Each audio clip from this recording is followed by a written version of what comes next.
Menene bambanci a tsakanin muna son junanmu da kuma mun dace da juna? Sau da yawa za ku iya son junanku amma ba ku dace da juna ba. Sai dai wasu lokutan akan iya samu cewa kun matuƙar dace da juna amma kuma ba kwa son junanku. To menene bambanci a tsakanin biyu?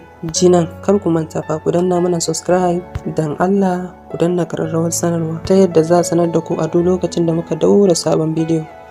Mun gode. Real Elmustty TV, ku danna ma wannan channel subscribe. Yawwa mun gode.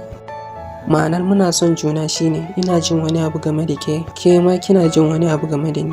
Dace da juna kuma na nufin komai nawa ya zamo naki, haka ma komai naki ya zamo nawa. To me nake nufi da duka biyu? Ku kara biyo ni. A soyayya abu na farkon da ake so a samu cikin ta shine daidaito. Abin da nake nufi shine yadda nake damuwa da na san halin da kike ciki, ke ma ya kamata ki riga damuwa da kisan halin da nake ciki. Yadda kike fatan ki ga na ci gaba a kullum, to dole ne ma ya zama cewa na fatan ci gaban ki a kullum. Yadda kike so na saka ki farin ciki a kullum, to haka ma ke ma nake so ki saka ni farin ciki a kullum. Idan kun fahimci wannan misalin, shine a komai a samu daidaito, domin ita 'yar adam ce, kai ma dan adam ne. Kowanne yana da kawazuci, yana iya jin daɗi kuma yana iya jin ba daɗi. Kawazuci kenan. Shi yasa idan za ku lura, wanda yake soyayyar dace da juna a kullum, labarin wayansu soyayyar mamaki yake bashi. Ganin yadda wayansu ke tafiyar da soyayyar su saka shi yake cikin mamaki, domin shi har kullum zai riga ji a ransa cewa babu wani hakki da budurwarsa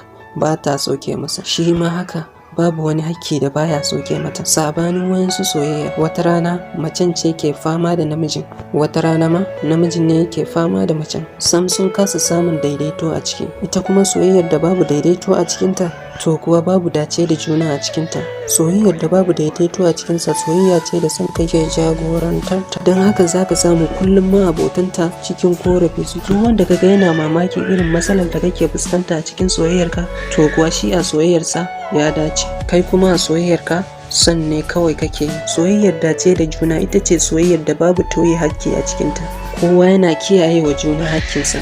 Daidaito kenan. A duk lokacin da kaga mijin wance baya kyauta mata, ko kuma ita ba ta kyauta mata, kuwa wannan soyayyar tun asalinta ba su dace da juna bane. Don haka muna son junanmu daban, mun dace da juna kuma daban. Soyayyar wanda suka dace da junansu ba ta fiye kaso 30 cikin 100 ba, yayin da sauran kaso 70 cikin 100 duka suna dai son junansu ne, amma ba wai dan sun dace da juna ba.